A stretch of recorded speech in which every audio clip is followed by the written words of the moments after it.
The text came through at 6:11 a.m. I was shaving, half the cream still on my face, razor dangling midair, when the screen lit up with her name. Not a missed call. Not some bureaucratic spam. Her. Melanie. After 376 days of silence. After packing a single red suitcase and announcing, "I need time to rediscover myself," she finally found herself, apparently. And what she discovered was me, again. "Okay," the message began breezily. "I'm done having fun. I'm ready to be your wife again." Just like that. Like we'd hit pause on life, and she figured it was time to press play. I didn't answer. Not because I didn't know what to say, but because I finally did.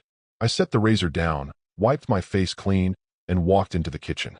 The sunlight was coming in sharp through the blinds, catching the dust motes in a way that made the room feel older than it was. The smell of fresh paint was fading, but still there. The cabinets weren't the ones she picked. The floor tiles weren't what she insisted on. And the coffee maker, well, it actually brewed coffee now. Real coffee. Not that herbal decaf nonsense she swore by. The kind that kicks you in the teeth before you've spoken your first word. I brewed a pot. And I brewed it for two. If you've made it this far, it probably means you're one of the silent ones. Like me. The ones who take the punch, hold the line, and rebuild without the noise. If that's you, do me a favor. Hit subscribe. It helps more than you think. Keeps stories like mine, and maybe like yours, going. Anyway, I didn't respond to her text. I powered off my phone. Not because I was angry. I wasn't. That was the weirdest part of all this. I expected a rush of something. Bitterness, maybe. Or even smug satisfaction. But all I felt was still. Not peaceful. Not vindicated. Just still. You don't realize how much noise someone brings into your life until they're gone. And then stay gone. And you learn to live in the quiet they leave behind. Melanie had always been loud, even in silence. Her perfume lingered in the hall long after she'd left. Her routines haunted the space between hours. When to start laundry, when to lower the blinds, what plate to use for sandwiches. White, not blue. For months, I followed those ghost rules out of muscle memory. And one by one, I started breaking them. New plates. New towels. New blinds. By the end of last winter, I'd finally opened the upstairs window she used to hate for letting in too much wind. Funny thing is, the breeze felt good. She never texted during that whole year. Not for her birthday, not for Christmas, not even when her favorite aunt died. I only found out because the obituary ran in the town paper, and I recognized her maiden name. She vanished. And now, she was ready. Ready. Like marriage was a jacket she took off when it got warm, and now that it's chilly again, she wants it back. I poured 2 cups. Set one across the table. Not a grand gesture. Just a simple one. Muscle memory, maybe. Or something else entirely. The seat across from me wasn't empty by accident. There were footsteps upstairs, light, padded. Then the faint rustle of slippers. The door creaked. And Rachel walked into the kitchen with a half smile and a cardigan draped around her shoulders like she wasn't quite ready to face the day, but would anyway, out of stubbornness. She saw the second cup and tilted her head. Company. I nodded. Kind of. She didn't ask who. Didn't need to. I slid the phone toward her, still off, but the message's weight was somehow still burning through the black screen. Rachel sat, picked up her mug. What do you want to do? I smiled. Nothing. Because I knew Melanie. And she was already on her way. Melanie used to hate the smell of pine. Said it reminded her of cheap car fresheners and bad motels. So of course, when it came time to rip out the old carpet, I picked pine floors. Rich, dark, stubbornly clean pine. The kind that creaks slightly when you walk on it barefoot in the morning. Just enough to remind you you're still alive. The walls followed. No more beige eggshell tones she'd fought so hard for in that Benjamin Moore aisle. Now they were slate gray, the kind you find in the stormy parts of the sky just before rain. I didn't do it out of spite. I did it because beige didn't suit silence. Above the mantel, there used to be a black and white photo of us in Bar Harbor. Melanie and her son had.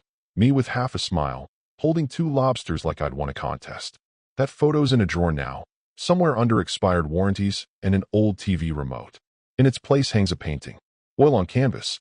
Moody coastline, wind-whipped trees, and a single empty bench facing the ocean. Rachel picked it out. Said it looked like somewhere her sister used to sit and think when she needed quiet. Rachel, I'll say this, she's not a woman who takes up space. She fits. She listens more than she talks. She doesn't rearrange my shelves or tell me how my coffee's too bitter. And when I told her about the text, she didn't ask what it meant. She didn't cry. She didn't smile, either. She just placed her mug down gently, looked me square in the eye, and said, "What do you want to do?" I let the silence stretch. The kettle clicked off in the background. The fridge hummed low. "Nothing," I finally said. "Let's just live today." She nodded. And just like that, the moment passed. No dramatics. No speeches about boundaries or forgiveness or trust. Just life, as it had been for months now. Quiet, deliberate, and free of guesswork. We'd met because of my sister. Rachel was one of her college friends, had flown out to help with hospice those last 3 weeks. We bonded over bedpans, bad hospital coffee, and shared grief that didn't need translation. After the funeral, she stuck around to help sort through old boxes. 1 week turned into 2. Then the couch became hers. Then the guest room. I offered. She didn't assume. It just made sense. Rachel started making lists. Grocery notes with Rayoul butter instead of that margarine Melanie insisted was better for our arteries. Handwritten reminders to check the furnace, pick up windshield fluid. Then came the Saturday routines, lake walks, flea markets, movies on mute with wine. We never called it anything, but I hadn't felt that steady in years. That morning, the light poured in just right. Rachel wore that same thick-knit sweater with the missing cuff thread and read the paper with her feet tucked under her on the chair.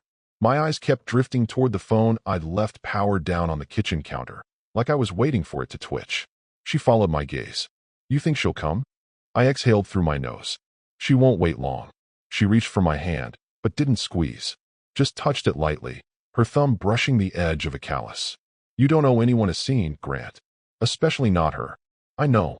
But that was the thing with Melanie. She didn't come back for closure. She came back for control. For her old spot at the table. For the ease of a man who never pushed back. Except this time, the table had moved. The seats had changed. And the man she once left behind? He didn't wait. He rebuilt. Still, I checked the porch on my way out to the shed. Swept the dust from the steps. Retightened the porch light bulb that flickered too much. Rachel was watching me from the kitchen window. I gave her a small shrug, half an apology, half a habit. Not for her. Not for Melanie. For me. Just in case the storm arrived early. The envelope was cream-colored, thick, with a faint floral border that screamed Melanie more than her name ever could. She always had a thing for stationery. Said texts were lazy, that handwritten notes showed class. Back when things were good, I used to get little folded cards in my lunch. "Drink water today, you mule," or "Dinner's your favorite tonight. Don't ruin your appetite with pretzels." I kept a few. Most ended up in the trash like the casseroles we stopped enjoying together. This one had no return address. Just my name, first and last, in that looping, overconfident script she used when she felt like the world should bend a little faster for her. I opened it at the mailbox. No reason not to. Rachel was inside, still on the call with her niece about some art contest the kid didn't win but should have. A breeze kicked up the scent of cut grass and pine mulch. I held the envelope carefully. Too light to be anything but words or maybe a photo. It was the latter, a glossy 4x6.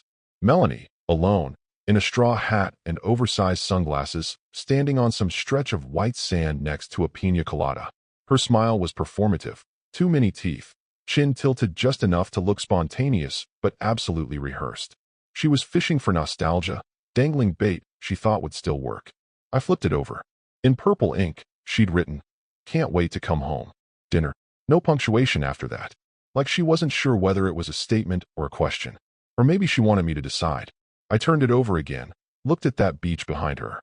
Not our beach. Not Hilton Head or Sandbridge. Somewhere newer. Glossier. With men who probably called her Mel and didn't mind when she rediscovered herself over martinis. I slid the photo back into the envelope and tucked it under my arm as I walked up the driveway. Rachel was on the porch now, sitting cross-legged with a half-done crossword and a glass of iced tea. She didn't ask what it was. Just gave me that look. Eyebrows arched halfway up, lips pinched at one corner. "That Melanie again? Look." I held it up like a prop and dropped it on the table beside her. "Postcard from the tropics," I said. "She says she's coming home. Wants dinner." Rachel raised one eyebrow, then picked up her pencil. "Should I thaw the chicken or book a flight out of town?" "She's not my problem anymore," I said. She nodded, not entirely buying it. Neither was I. I walked the perimeter after that. Old habit. Not for security, really, just something in the body needing to move. Fence still held. Gate was still locked. The shed creaked like always. But I lingered by the flower bed Melanie had once tried to plant lavender in. It never took. Too much shade. Too little patience. I bent down, pulled a few weeds. Brushed off the top step. tightened the porch rail where it wobbled, replaced the bulb on the side path lamp that flickered on and off like it couldn't decide what kind of evening it wanted to be. None of it was for her. I told myself that. But something about touching the things she once controlled, the locks, the lights, the places she used to judge or adjust, felt like closing a loop. Like vacuuming a room you'd already cleaned. Rachel came out to water the basil, said nothing when she saw me there on one knee, adjusting the flagstone she once called crooked. Just pressed the hose handle and let the soft stream of water hum between us. She'll come early, I muttered. Rachel didn't ask who. She just replied, then we'll eat late. Later that evening, I tossed the envelope into the drawer where we kept spare batteries and old receipts. I didn't shred it, didn't burn it. I left it whole, untouched, like a pressed leaf from a tree I didn't plant. A relic from someone who still thought this was her house. I made chili that night, the spicy kind Melanie hated. Rachel took 2 bowls to the table without asking if I was hungry. She just knew. We didn't toast, didn't light candles, didn't talk about Melanie. But the door was checked. The porch was swept. The storm wasn't welcome, but I'd be damned if it caught me unprepared. At exactly 6:04 p.m., the black BMW eased into the gravel drive like it owned the place. Melanie always was punctual when it served her image. She parked without turning off the engine, stared at the house like she expected it to nod in approval, then checked herself in the mirror. 3 strokes of lipstick. A small pout. 1 practiced smile that didn't reach her eyes. Her hair was done in those soft, deliberate waves that screamed salon money.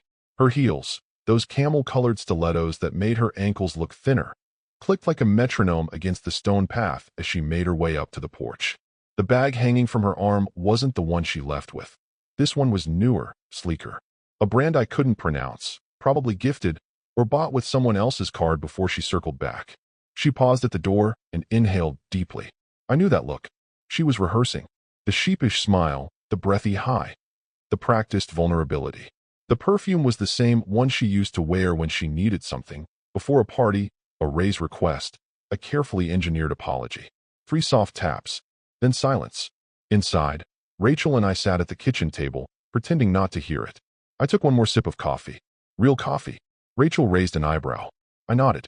She stood, walked calmly toward the front hall, her cardigan hanging open, bare feet padding against the pine floor Melanie had never walked on.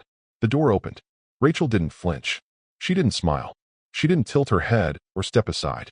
She simply stood there, one hand lightly gripping the inside of the door frame like it was hers to hold. And it was. Melanie's posture shifted the moment she saw her. Her smile faltered, lips parting just a little too late.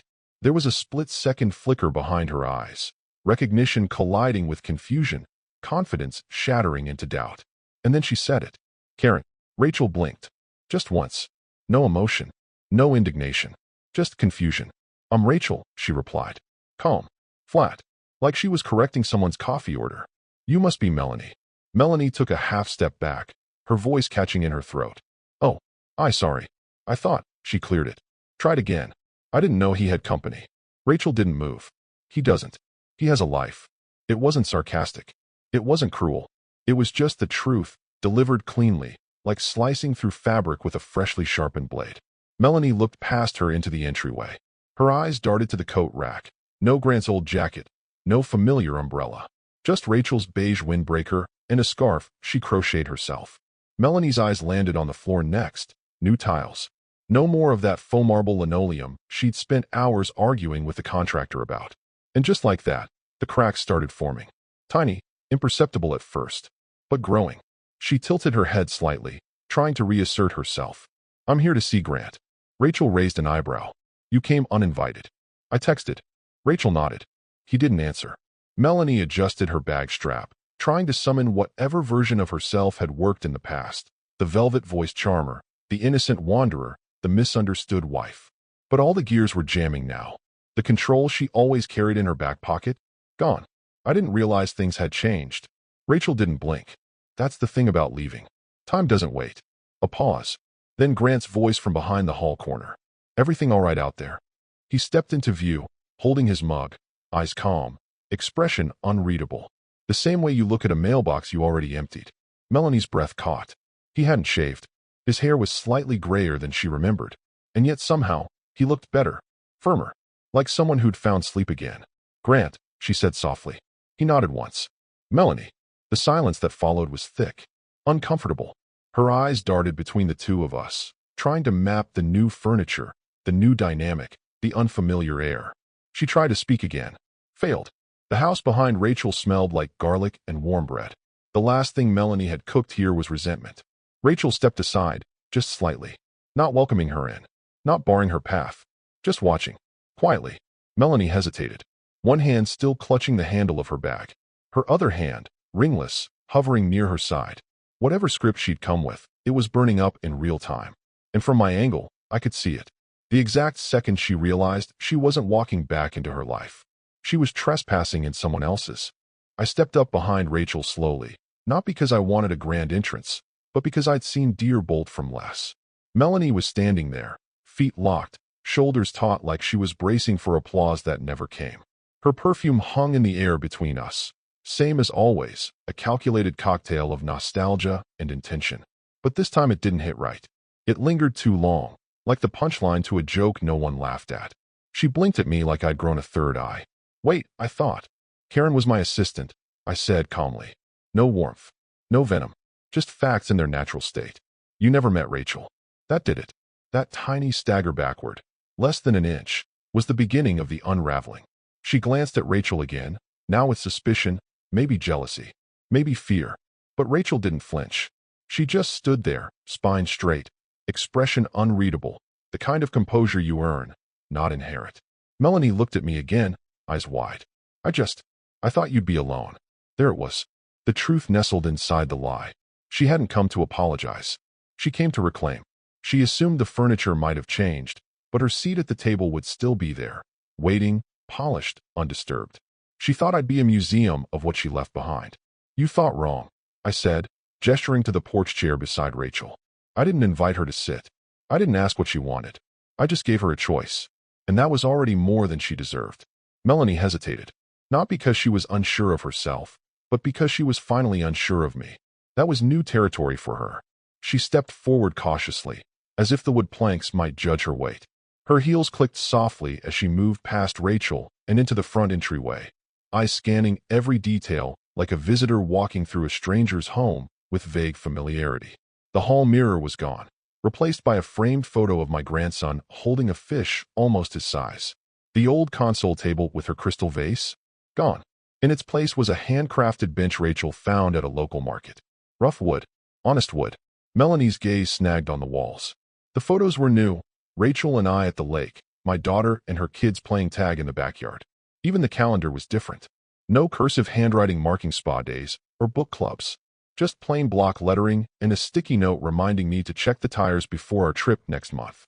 She moved into the living room like someone wandering into a stage they once performed on, only to find the set rebuilt and the audience gone. When did you change all this? She asked, her voice thin, wobbly. I shrugged. Didn't need permission. She turned slowly, scanning the space. You kept nothing? Didn't need much. But this was our. She stopped herself, lips clamping down on the last word like it might poison her. Rachel walked into the kitchen without a word. The kettle was already heating. She moved with the comfort of someone who didn't need to prove her place. Melanie turned toward me, eyes darting, searching for something, anything, that still tethered her here. A photo, a book, her old throw blanket, a mug, all gone. This house feels different, she whispered. That's because it's mine now, I said. She flinched like I'd hit her. But I hadn't. Not even close. That was the strange part. My voice was steady low. No sharpness. No edge. It was the lack of reaction that was cutting her open. She stepped toward me. I didn't expect. That much is clear.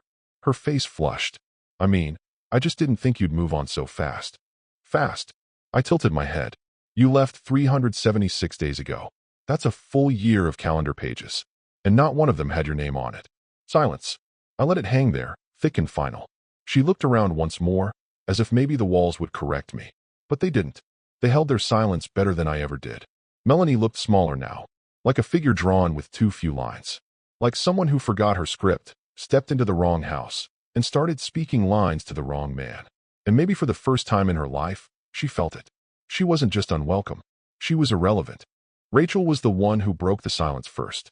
You can come in, if you want, she said, not unkindly, but with the tone of someone who didn't fear rejection.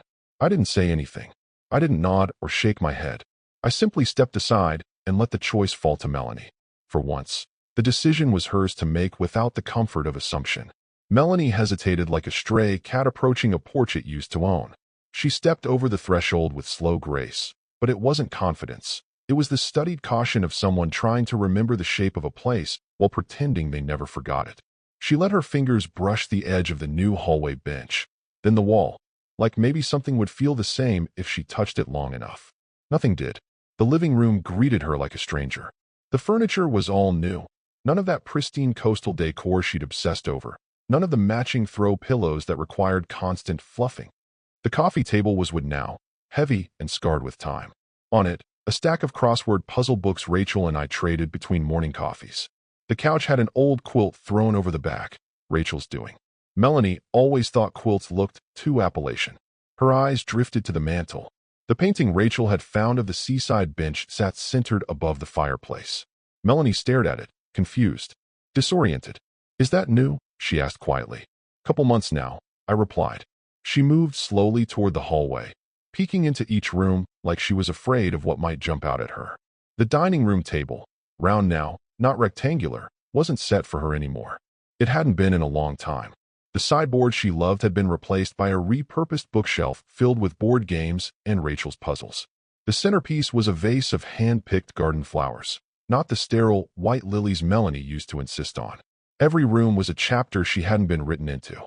She stopped in the hall outside what used to be the guest room and glanced inside. Now it held Rachel's painting supplies, a small easel by the window, tubes of acrylics neatly lined up on a table that had once hosted holiday dinners. "I remember this room," Melanie said softly, her voice trailing off. "You hated when I used it for storage." "I still hate clutter," I said without turning my head. She walked into the kitchen last. Rachel stood at the stove, pouring boiling water into 2 mugs. The kettle hissed, and the scent of coffee, actual coffee, rose into the air. Melanie's eyes landed on the fridge. It had photos held by mismatched magnets. One of my grandson holding a fish, another of Rachel and me at a fall festival. There was a dry erase board with a list of groceries in Rachel's handwriting and a sticky note in all caps that said, "Tire pressure." A framed photo on the counter caught her eye. Grant, Rachel, and the boy, laughing by a lake, sunburnt noses, tangled hair. The boy had his arms around both of us. My hand was on Rachel's shoulder. We didn't look like a couple in recovery. We looked like a family. Melanie's voice cracked slightly. "You moved on." I shrugged, not cruelly, just honestly. I healed. She tried to summon her old charm, the girlish grin that used to soften every blow she delivered. "You still drink that terrible decaf?" Before I could answer, Rachel turned and placed a mug on the table. "No, he drinks real coffee now." Melanie's laugh came too fast, too loud, then choked midway through like it hit something sharp in her throat. She looked between the two of us, searching for some sign of pity, or nostalgia, or hesitation. She found none. I took my seat. Rachel followed. Melanie remained standing, one hand still clutching the strap of her purse like she might need to bolt. The silence between us wasn't hostile. It wasn't even tense. It was just filled with the truth. She left a year ago expecting the world to stall, expecting me to pause like a frozen frame until she returned. What she walked into wasn't a paused movie. It was a sequel she wasn't cast in. The house didn't hold her shape anymore. The man didn't hold her shadow. And the woman standing beside him? She didn't blink. Rachel stood without a sound, carrying both mugs back to the counter like it was any other evening. She rinsed hers quickly, dried it without a word, then opened the drawer beneath the microwave, the one Melanie hadn't even noticed, and pulled out a slim manila envelope. No label, no flourish, just quiet finality. She didn't hand it to me. She didn't hesitate. She walked back and laid it in front of Melanie like sliding a menu across a table. "Here, choose what to swallow." Melanie looked down at it, fingers twitching slightly. Her knuckles had gone pale. She glanced up at me. "What's this?" Her voice was steady, but the edges were fraying. I didn't answer. Neither did Rachel. That silence. It wasn't accidental. It was the kind of silence that people drown in. She opened the flap, pulled out the stack of paper. Screenshots first, text messages, photos, usernames. Names I didn't recognize, places I'd never been. Conversations I wasn't part of, but that painted me like a relic, a placeholder, a backup plan with a checkbook. One thread stuck out. Her and someone named Bryce. Or Bruce. Something smug. Her text read like a sitcom character explaining away their spouse. He's too small town for me. And I need freedom, not flannel. Then, a few weeks later, I'll go back eventually. He's not perfect, but he's loyal. She kept reading, slower now. Next came the printed transcripts from a few voicemails I hadn't heard. At the bottom of one, a timestamp from January. I swear, if I blink sweet and bat my lashes, he'll crawl right back. Men like that never move on. They just wait. She flipped to the last page. A QR code linked to an audio clip. I saw her pause, then pull out her phone. The first few seconds were muffled bar noise. Then her voice came in, loud and unmistakable, laced with cheap liquor and self-assurance. He'll take me back. He always does. Just gotta act sweet. Play the part. Once I'm back in, I'll have the house, the car, the safety net. Then maybe I'll figure out what I actually want. She stopped the playback before it ended. Her hand trembled slightly as she lowered the phone to the table. You recorded me, she said, her voice shrill now, brittle with wounded pride. I leaned back, arms folded. Calm. Unshaken. No, I said. Your friends did. Some of them weren't laughing with you, Melanie. Some of them realized I didn't deserve that. They sent it after your text came through. She stared at me, eyes wide, mouth opening and closing like a fish out of water. No rebuttal came. No righteous fury. Just the slow dripping realization that the web she thought she wove in private had been visible all along. Rachel didn't move. She didn't gloat. She didn't twist the knife. She just existed. Like a mirror Melanie couldn't look into. I was drunk. She offered, the words falling flat. So was the truth, I said. Melanie's eyes darted to the window. Like maybe escape lived outside. Like maybe if she stared hard enough, the world would grant her an exit ramp. I didn't mean all of that. But you said it. Her lips parted again, this time with something that resembled sorrow. But it was too clean, too practiced. She was digging through her usual bag of tricks, finding them all rusted. Grant, I shook my head once slowly. You came here with a script. You didn't expect a counterpoint. She looked down at the envelope again. A stupid thing, really. Paper and ink. But the weight of it was crushing her. Her nails tapped the table like she needed sound to break the pressure in her chest. Why did you keep this? She asked finally. I didn't, I said. Rachel did. Melanie's eyes snapped to Rachel, suddenly full of something close to fury. You had this the whole time? Why didn't you? Why now? Rachel finally spoke. Her voice wasn't loud. It didn't need to be. Because today you asked to be his wife again. And for the first time since she walked through the door, Melanie looked like she might cry. But she didn't. Because crying is for people who still believe it might change something. And somewhere deep down, she finally understood. This wasn't a trial. This was the verdict. Melanie's composure cracked clean down the center. She glanced at Rachel, who was already gathering the envelope, sliding it neatly back into the drawer without drama. Melanie's voice came in low, strained, like someone negotiating oxygen. Can I have a minute alone with him? Rachel didn't look at me for confirmation. She didn't need to. She just nodded once and walked toward the back patio, sliding the door open so gently it didn't make a sound. The screen door clicked shut behind her. The wind picked up just enough to ruffle the edge of the curtains. The house held its breath. Melanie waited until Rachel was fully out of sight, then crossed the space between us in 2 careful steps. Her hand reached for mine, hesitant at first, like touching an old relic in a museum. When her fingers made contact, I didn't pull away. I didn't tighten either. I just let her feel the stillness. Let me fix this, she said, her voice trembling. Please. I was scared. I was lost. I didn't know what I was doing. But I know now. I want us again. Her thumb brushed over mine like it used to. Her eyes were glassy, just enough moisture to suggest vulnerability, not enough to ruin her mascara.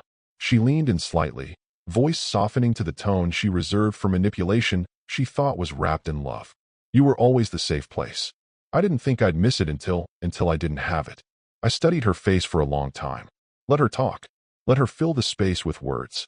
Words she'd never offered when she left.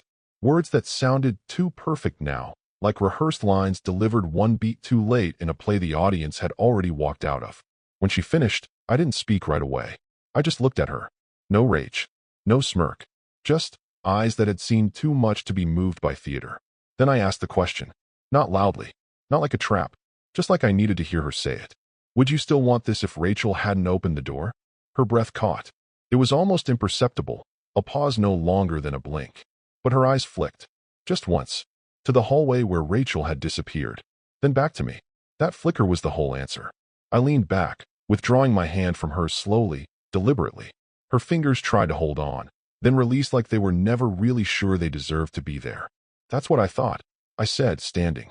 She didn't move, didn't protest, because anything she could have said next would have only proved me right again. The illusion had shattered. Not just the illusion that she could return, but the deeper one. The one where I was still the man who'd fall for it. She sat down slowly in the nearest chair, deflated. Her heels tapped against the hardwood like nervous punctuation. She looked down at her lap, like the right words might rise from the fabric of her dress if she stared hard enough. I walked to the sink, rinsed out my mug, and placed it upside down on the drying rack. The clink of ceramic against metal was louder than anything she could have said. Behind me, Melanie exhaled shakily. You really changed. No, I said. You just never knew me without needing me. She didn't reply. She couldn't. The clock ticked louder than usual. From outside, a wind chime rattled faintly. I glanced out the window. Rachel was still on the porch, cross-legged, sipping from a second mug I hadn't seen her pour. She didn't turn to look in. She didn't need to. That woman had the kind of spine that never needed to raise its voice. I looked back at Melanie. She looked smaller now, not in stature, but in presence, like someone who'd been measured and found wanting by a house that no longer spoke her name. I should go, she whispered. I didn't answer. She stood up, slowly, like every part of her ached in ways she didn't have names for. Her purse strap slid from her shoulder as she walked to the front door, and she had to adjust it twice, her hand fumbling. She opened the door without looking back. But just before she stepped out, she turned. One last card. One last flicker of the old her. I really did love you, Grant. I didn't say she didn't. I just let her close the door behind her. We didn't speak as I walked her to the door. The air between us wasn't cold. It was hollow, like the oxygen had been used up, and all that remained was the echo of things that might have once mattered.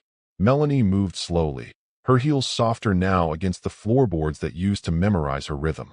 She didn't try to touch my hand again, didn't reach for a final hug. She just walked, holding herself too tightly, like she might unravel if she let go. At the threshold, she hesitated. The evening had settled outside. The porch lights were on, casting long golden rectangles onto the gravel drive. Her car was still idling, door cracked, vanity light on like it was waiting for a better version of her to come back and try again. She turned back one last time. Her lips trembled, not with words, but with the threat of them. There was water building in her eyes. I could see it, but I felt nothing watching it. Not satisfaction, not vengeance, just absence. Like watching someone cry in a film you'd already spoiled for yourself. She started. I raised a hand gently, not to silence her, but to spare us both the burden of one more scene. Take care of yourself, I said. Not sarcastic, not final, just factual. She blinked, nodded once, and stepped off the porch. I waited until I heard the car door close, engine shift into gear, gravel crunching beneath tires. I waited until the sound disappeared down the road, and the last piece of her, her exhaust, her perfume, her shadow, vanished with it. Only then did I close the door. No slam, no ceremony, just a quiet click. Rachel re-entered from the patio, as if cued by an unseen stage manager. Her mug was empty now. She didn't ask what happened. She didn't need to. Her eyes met mine, and she simply gave the smallest of nods, like we'd both come to the same sentence in a book we didn't have to read aloud. I moved toward the kitchen, opened the cupboard, pulled down 2 mugs, the ceramic ones she liked, not the bone-white ones Melanie once insisted looked more refined. Rachel leaned against the counter, watching but not intruding. She knew I needed the ritual. She understood silence in a way most people tried to fill. The smell of coffee, real coffee, rose again between us. Not the watered-down stuff from before. This was bold, dark roast. Unapologetic. I poured the first cup, handed it to her. Then the second, for me. We sat. No toasts. No grand pronouncements. Just 2 people with warm mugs and shared stillness. The house didn't feel lighter. It didn't need to. It felt real. The kind of quiet you earn. The kind that doesn't need to be defended. Outside, the wind picked up slightly. Leaves scraped across the porch. The chime on the back deck clinked once, then stopped. Rachel took a sip. You made it strong today. I smiled faintly. Figured I'd need the kick. She looked at me for a moment, then leaned back into her chair. You're not the same man she left. No, I said. He waited. I didn't. We didn't talk after that. We just let the coffee do what it was supposed to. Warm our hands. Anchor the silence. Close the door. The moon was high by the time I stepped back into the kitchen. The coffee mugs were rinsed and left drying on the rack, the chairs pushed in, the windows latched. Rachel had already gone upstairs. She never said goodnight like it was a ritual, just disappeared quietly when the day had nothing left to say. I like that about her. No performance, no trailing drama, just gravity and peace. I lingered by the window for a while, watching the faint reflection of my own face in the glass, backlit by the kitchen's soft amber light. There were lines I didn't remember earning and a kind of calm in my jaw that had never existed when Melanie was here. Funny thing about silence, you start recognizing which parts of yourself can only grow in it. The phone vibrated at exactly 12:17 a.m. One buzz. No call. Just a message. I didn't need to look to know who it was. I waited a few seconds, stared at the phone lying face down on the counter like it was an animal that might wake up angry. I flipped it over. One notification, Melanie. No preview. Just the bubble of her name, bold and white against the black screen. I opened it. Not the message, just the thread. She'd written. I didn't know how much I threw away until today. It wasn't an apology. It wasn't even a confession. It was a grasp, an outstretched hand groping in the dark for something to steady her before the ground fell out again. Rachel's voice came from the stairs, soft and half asleep. Everything all right? Yeah, I said, tapping the message once. Just cleaning up. She didn't ask what that meant. Just like always, she trusted I'd handle whatever needed handling. I looked at the message one last time, not to decode it, just to recognize the tone, regret dressed in sentimentality. The kind that always came after doors had been shut, not before. I hit delete. No reply. No ellipsis bubbles. No draft lingering unsent. Just the digital equivalent of walking out of a room and turning off the light behind you. I powered off the phone. The screen went black. No chime, no farewell tone. Just gone. I set it down gently, not like a tool, but like something I no longer needed. Like a key to a house I didn't live in anymore. The fridge hummed softly. A dog barked a few blocks away. The clock ticked past 12:19. I exhaled. Upstairs, the bed was warm. The quilt Rachel had made was folded back slightly, waiting for me. Her book was open on the nightstand, spine up, as if she'd fallen asleep mid-sentence. I'd find her curled sideways, one leg tucked, hair spread across the pillow like wild ivy. And there wouldn't be any talk about what happened, because nothing needed to be explained when the silence already held the answer. Melanie was gone. Not angry, not exiled, just irrelevant. And I was free, not because I'd let go, but because, this time, I never reached back.